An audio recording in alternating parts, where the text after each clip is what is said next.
G'day guys, what's cracking? It's Ralph Mayhew here. I'm down in Pizzey Park. Pizzey Park is one of the unsung heroes of the Gold Coast. This place is beautiful, and behind me is a pine forest. And the reason that's important this morning is because of something that happened yesterday. Yesterday I got an order for this print. Now, as you can see, it's shooting up to the sky of a bunch of pine trees. And as I looked at that photo and I conversed with the person wanting to purchase it, they want to blow it up to 2 meters by 1 meter in this cathedral-like room they have. It should look absolutely spectacular with timber wooden floors. And as I looked at this photo, I realized I could do better. I thought, wouldn't it be amazing to come down on a sunrise, just when the sun is kissing the top of those trees and really bringing out the glow, as well as a blue sky behind, shot on a really wide lens. And that's what I thought I'd do. So that's why we're here this morning, and I hope you learn and enjoy this experience as I attempt to improve on a photograph I took 2 years ago. Just not working. Gosh. Oh, it's so good. So I've wandered into the middle of the pine forest, and what I'm first of all looking for is the right composure. And so previously I went to a big open sparse space that you can see just there. But the challenge of that is when you shoot on 20mm and you put your camera on the ground, the trees seem too far away. So what you're actually looking for is the trees leading you into the shot and the focus being on the sky and the leaves.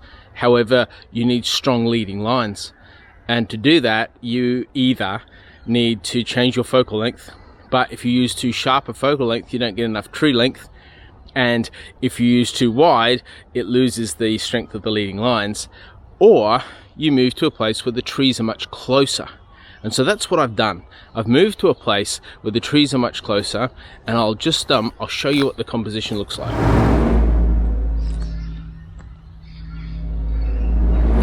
Once you've got your composition right, you then have to make sure your camera is flat. Now have a look at the ground.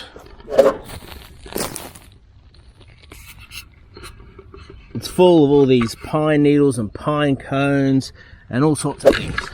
So when you put your camera down, it doesn't sit flat.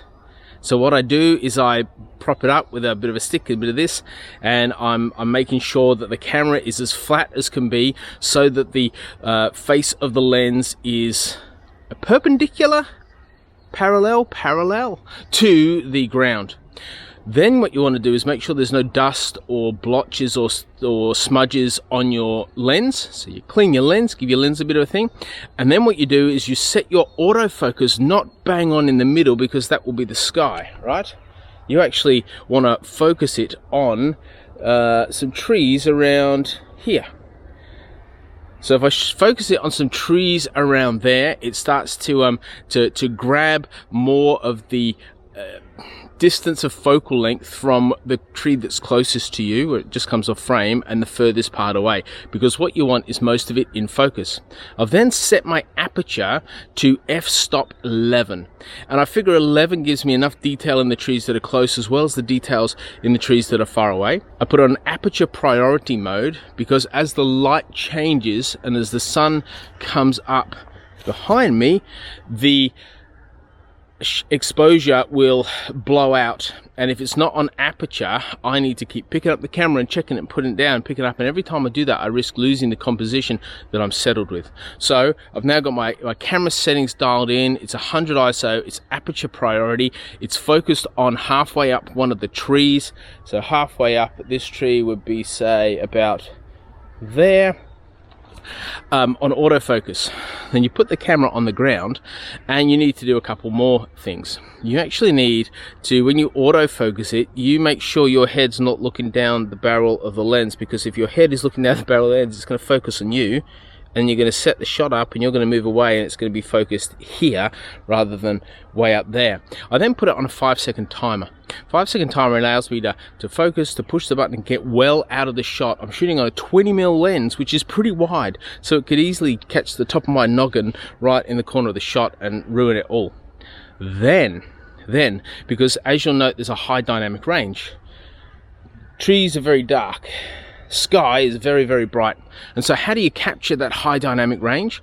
Well, what you do is called bracketing, and most modern cameras do this automatically. So I've set it up with a stop difference on a 9 shutter exposure. So basically what happens is it shoots middle exposed, and then it shoots 1 up, 1 down, 2 up, 2 down, 3 up, 3 down, 4 up, 4 down, in quick succession. So it goes pa-choom, pa-choom, pa-choom, and then as it goes, obviously as it gets lighter, the exposure, the shutter speed needs to decrease, and so as the shots go off, there's longer distance. So I grabbed my camera just before, a little bit prematurely. I was a little bit excited, and it was still taking its final shot. Now what we do is we wait for the sun. You see how the sun that's coming up over here is starting to light the trees, and as the sun gets higher, the band of light on the trees gets higher, and what we want is it just looking superb right at the top.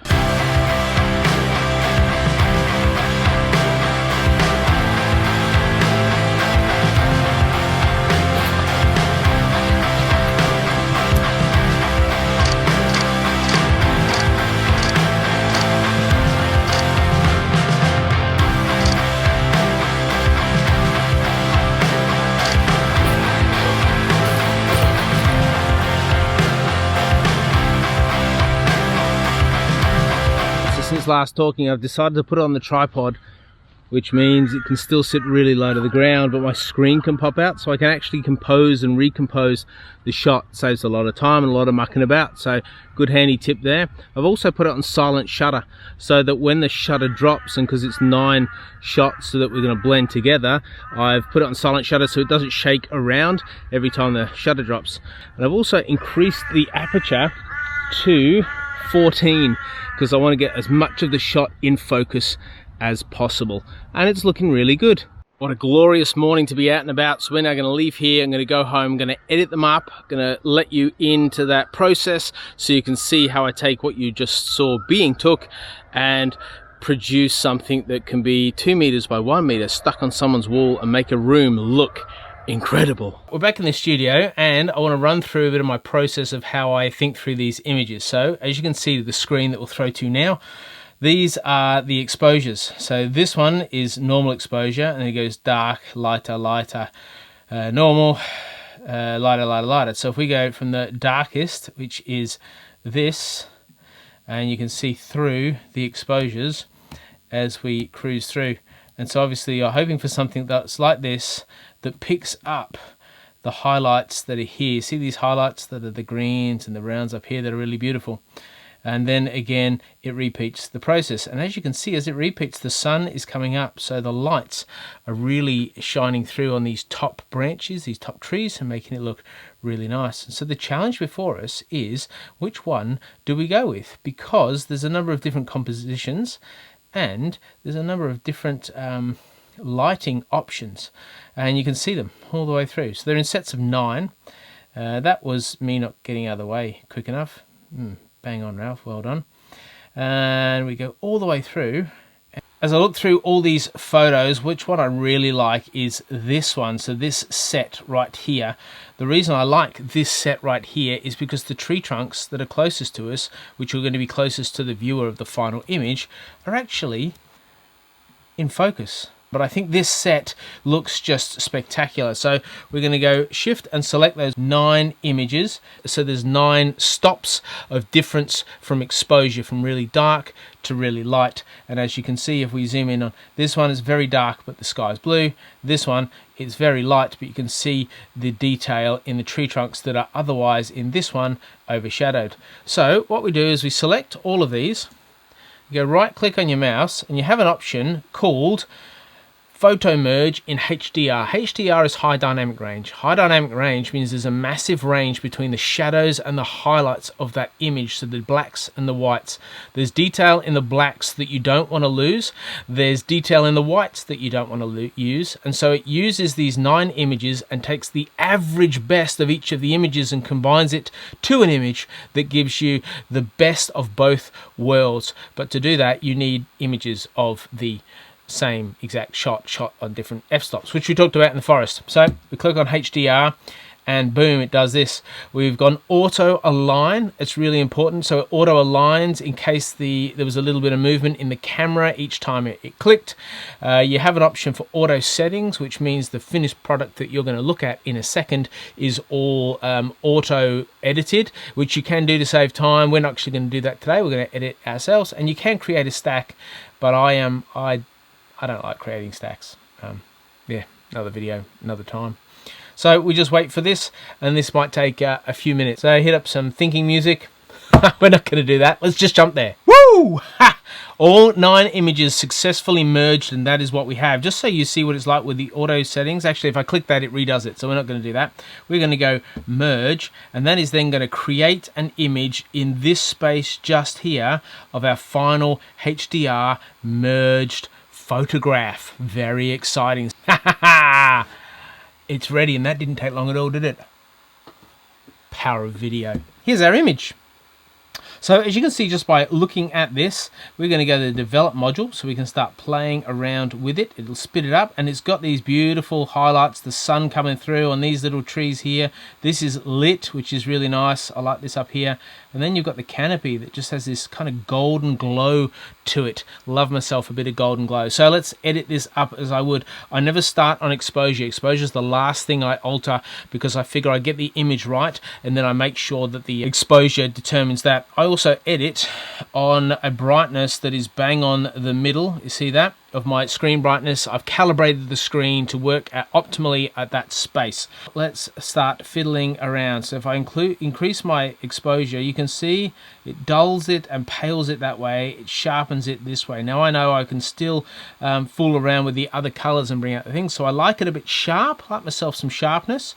Then if we go highlights, if we bring it down here, we don't see much change. So let me just go about there with the highlights. I think the shadows should affect this massively, so it should, yeah, punch through. You see that sort of bringing it out. So too much shadow makes it all dark. So if you want some silhouette work, that's the way you go. If you want to bring out the colors, you go there. You still need a bit of shadow though. Then we go to the whites, and it picks up any of the whites and emphasizes them. So if you've got any whites in your shot, it does that. And then we go to blacks, and again we can make it really black, or we can just sort of spare it a little bit. Then I feel like we need some dehaze. Dehaze punches it. Watch this. Just makes it more punchy. And clarity will bring out some of the detail in the branches, as you see. And if I put a bit of texture in, I think it just pops it a bit more. Then I like to just increase the saturation a bit, and I might go up here and just play with the warmth of it a little bit, maybe a touch of pink. And then I want to bring out the sky, so I go to HSL, which is hue, saturation, and luminance. Hue is the change of color, saturation is the depth of color, the vibrancy of color, and luminance is the lightness of color. So we want to go saturation. I get my eyedropper and I go to the blues, and I really bring out those blues. And if I go back to here, I just alter this just a little bit, bring out some vibrance, and just change these around a little bit. I like the blue looking good. I also want to go to lens corrections, and I shot this on a 20mm, Nikon 20mm. It's already there, and so boom, it makes that adjustment for me, which really takes some of the warp out of it, brings some of the color back. And I'm liking this. It just feels a bit light over here. You see, when you look at the balance of the shot, it's dark here, but it's light here. So we can do that a few ways, but what I thought I would do is just do a light sort of, some of that, and we'll try exposure. There you go. That's nice, isn't it? And then it's still a little bit of light just here. You can see where you've actually highlighted by doing that. So it's just a light thing we've got going on. It's not a heavy brush at all. Okay, what do you think? I think we're done. Time to export. So I wanted to show you how I approach and tackle an edit like that right from start to finish, and the shoot start to finish, and my skills 2 years on, almost 2 years to the day when I took that first photograph, have improved exponentially. But here's what's fascinating. I then showed the client who was keen on this, and they actually liked the first one. They said, "Oh, it matches the room better." I'm like, man. I then showed some friends, and they're like, they're very different images. I like the first one, I like the second one. So here's what I want you to do. Here's the two images. Which one do you like the best? Do you like the old or the new?